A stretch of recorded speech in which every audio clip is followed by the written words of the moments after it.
Attention, ce que je vais vous révéler aujourd'hui pourrait vous choquer profondément. Restez jusqu'à la fin de cette vidéo, car chaque détail compte pour comprendre l'ampleur de cette affaire qui secoue actuellement l'Algérie. Une disparition inquiétante. Un expert reconnu. Une simple analyse technique. Et voilà qu'un homme se retrouve derrière les barreaux. Imaginez un instant. Vous êtes un professionnel respecté dans votre domaine. Vous êtes invité sur un plateau de télévision pour partager votre expertise, comme vous l'avez fait des dizaines de fois auparavant. Vous présentez des chiffres, des données vérifiables, une analyse purement technique. Et quelques heures plus tard, vous disparaissez. C'est exactement ce qui est arrivé à Djeloul Slama. Djeloul Slama n'est pas un inconnu dans le paysage intellectuel algérien. Cet ingénieur de formation, doublé d'un économiste chevronné, s'est bâti au fil des années une réputation solide. Ses analyses sont reconnues pour leur rigueur méthodologique, leur profondeur technique et surtout, leur honnêteté intellectuelle. Ce n'est pas un agitateur. Ce n'est pas un provocateur. C'est un expert qui maîtrise parfaitement son sujet. Mais aujourd'hui, cet homme a disparu.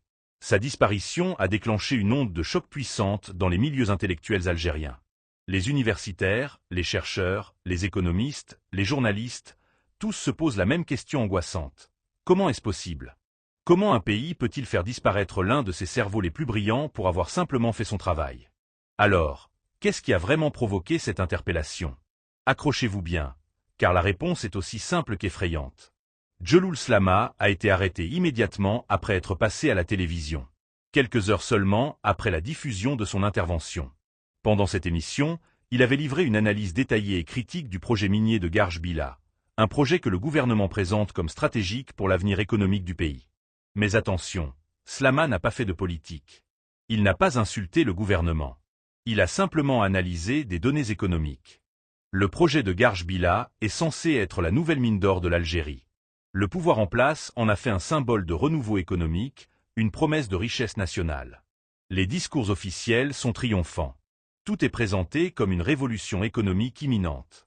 Mais voilà, Djeloul Slama a osé regarder au-delà de la propagande. Il a osé éplucher les chiffres réels, analyser la faisabilité concrète, calculer la rentabilité effective de ce projet pharaonique. Selon les informations que nous avons pu recouper, Djeloul Slama se trouverait actuellement en garde à vue à Alger, détenu sur instruction directe provenant des plus hautes sphères du pouvoir algérien. Les plus hautes autorités du pays se sont personnellement occupées du cas d'un ingénieur économiste qui a simplement fait une analyse technique. Et voici le détail troublant. Aucune notification judiciaire officielle n'aurait été transmise à sa famille dans un premier temps. Imaginez l'angoisse de ses proches. Pas de coup de téléphone. Pas de document officiel. Pas d'explication. Juste le silence. Cette absence de procédure légale transparente est en soi une violation flagrante des droits les plus élémentaires. Permettez-moi de vous dresser le portrait de cet homme. Djeloul Slama n'est absolument pas un opposant politique. Ce n'est pas un militant anti-gouvernemental. Ce n'est pas un activiste du Irak. Il n'a jamais participé aux manifestations de rue. Son combat à lui, c'est celui de la rigueur scientifique et de l'honnêteté intellectuelle. Pendant des années, il est intervenu régulièrement sur les plateaux télévisés algériens, partageant son expertise sur les grands projets nationaux. Et jamais auparavant ses interventions n'avaient posé le moindre problème. Pourquoi? Parce qu'il parlait en expert, pas en opposant. Il utilisait des graphiques, pas des slogans. Lors de son passage à l'antenne, Djeloul Slama a abordé le projet de Garj Bila de manière strictement technique. Il a présenté des faits, des chiffres, des projections basées sur des méthodologies économiques reconnues internationalement. Qu'a-t-il dit exactement qui a tant dérangé? Premièrement, il a évoqué les limites structurelles du gisement de Garj Bila. Tous les gisements miniers ne se valent pas.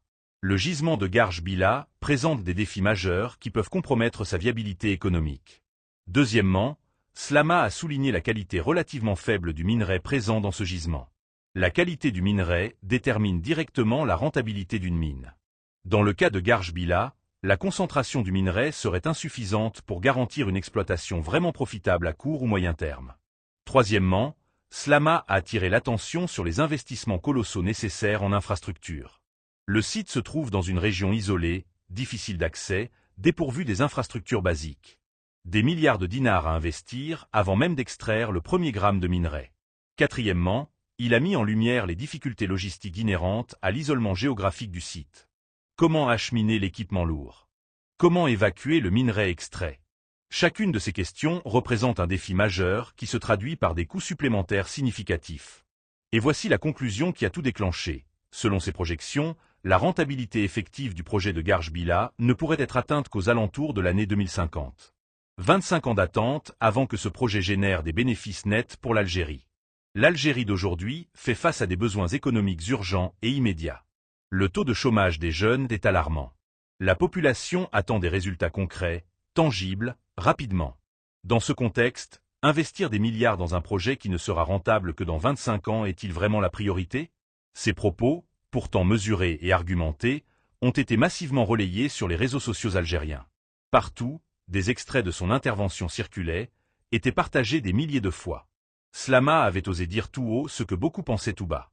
Les Algériens ordinaires, fatigués des promesses jamais tenues, ont trouvé dans son analyse une validation de leurs doutes. Pour les autorités algériennes, cette viralité était intolérable. Le projet de Garch-Bila est devenu un symbole politique puissant. Remettre en question ce projet, c'était perçu comme remettre en question la légitimité même du pouvoir en place. L'affaire Djeloul Slama met en lumière un climat de plus en plus répressif à l'égard de toutes les voix indépendantes en Algérie. Une analyse strictement technique, présentée par un expert reconnu, basée sur des données vérifiables, a conduit à une interpellation immédiate, sans procédure judiciaire claire. Un ingénieur économiste a été arrêté pour avoir fait des calculs de rentabilité.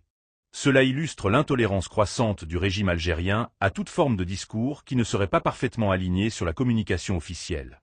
Nous parlons ici de l'impossibilité même de tenir un discours technique, factuel, scientifique, si ce discours aboutit à des conclusions qui ne plaisent pas au pouvoir. Cette affaire nous rappelle une leçon fondamentale. La liberté d'expression n'est jamais acquise définitivement. Elle doit être défendue constamment par chaque citoyen. Quand nous laissons passer l'arrestation d'un intellectuel sans réagir, nous normalisons progressivement la répression. L'Algérie mérite mieux que ce climat de peur. Elle mérite un débat public sain, contradictoire, rigoureux. Elle mérite que ses meilleurs cerveaux puissent s'exprimer librement sans craindre pour leur liberté. Si vous avez regardé cette vidéo jusqu'au bout, partagez-la, commentez, exprimez votre soutien à Djeloul Slama et à tous les intellectuels algériens qui refusent de se taire. Abonnez-vous à cette chaîne pour rester informé. Activez la cloche de notification pour ne rien manquer. L'histoire jugera comment nous avons réagi face à ces injustices. Choisissons d'être du bon côté de l'histoire. Et n'oubliez jamais, la vérité finit toujours par triompher.